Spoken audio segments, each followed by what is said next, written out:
PalWorld is taking the internet by storm. Millions of people have purchased it in its first 24 hours of release. It's breaking the Steam charts, but of course, there are some individuals online who are trying to attack this game simply because they think that it's stolen Pokemon's likeness. I have a few things to show off, but before we get into the topic, if you enjoy the content I create, check out the links in the description, follow me on social media, and consider supporting through Patreon or via YouTube memberships. Now, this is a game that kind of came out of nowhere because we all knew that it was going to be releasing, but I don't think we all expected it to be this massive. I mean, it is topping the Steam charts right now. Current players, 822,000. It has been out for 24 hours and it is already doing fantastic. Over 2 million copies sold in the first 24 hours of release. These developers must be feeling grateful.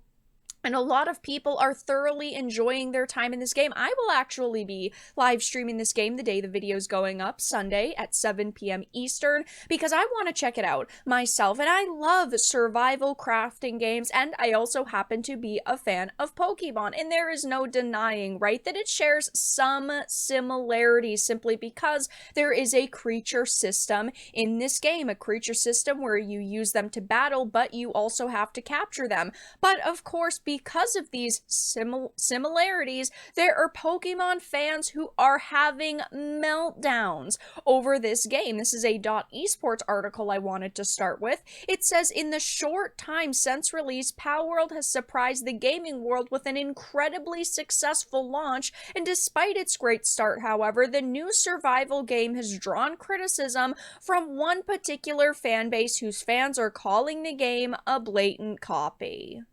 Several hardcore fans have gone to great lengths to point out similarities, painstakingly studying and comparing the pals to their Mon counterparts, from the shape of their tails to the size of their ears to the same number of feathers on their necks. On top of the numerous similarities, the overall aesthetic is undeniably resembling, and I don't think anyone is trying to say that this is not in any way, shape, or form a game with creatures that do resemble Pokemon, but resemblance does not mean straight up copying, and I think that a lot of people are forgetting that here.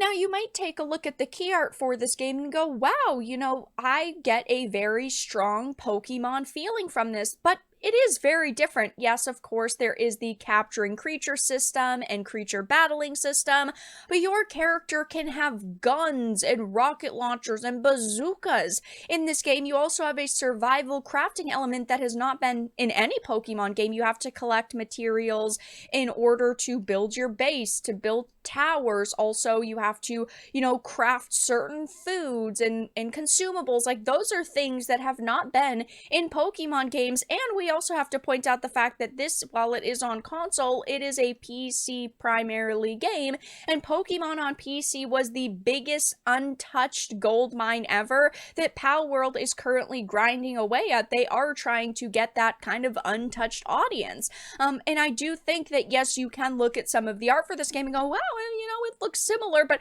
how many different fox designs can you have, or dog designs, or sheep designs? Like, of course, they are going to bear some similarities, maybe in the color scheme or the way that their fur looks. Maybe if you have a character that has leaves, like, it might look similar, but that does not mean that it is a carbon copy. Similarities are not grounds for a lawsuit. Similarities are not grounds for accusing someone of stealing artwork or stealing designs. It's like Pokemon's never gone after Digimon, and that's just the way that it is. They did not go after Temtem either. They can't go after every property that might have similar key art or creature designs, and there are things that are major in PalWorld that set it apart from Pokemon. And we're also talking about developers who have said that it is supposed to be a satire of some of our favorite franchises, and they did not name Pokemon, but it's very clear that this is being branded as like a Pokemon with guns. And of course, if you think that these are too similar and you don't want to support it, that is perfectly fine. But we can't look at every single franchise, right, and compare it to something else and say that it's copying it just because they are similar. Look at all of like the Dark Souls clones that have released over the years.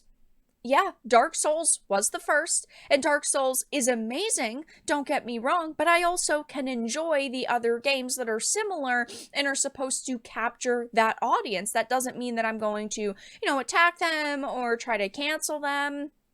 And there are even people going as far as to call the game a scam because they're saying it is unfinished. And yes, it is true. PalWorld is currently out in early access, but there are many games that release now in early access so that people can experience it earlier. It's not that hard of a concept to understand.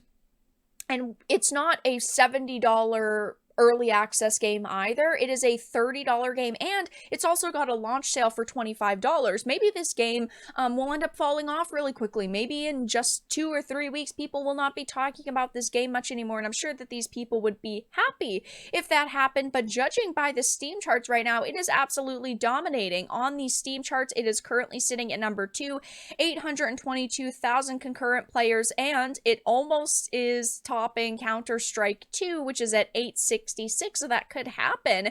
But like I also mentioned, it has sold over 2 million copies in 24 hours since release, and I'm sure that this number is very, very different now because this was already 12 hours ago when I am, looking at this post and recording this video. So it seems like these developers are, getting a lot of positive attention right now. And of course, there are going to be some individuals who are very upset, Pokemon fans that are having meltdowns over its likeness, saying it's far too similar.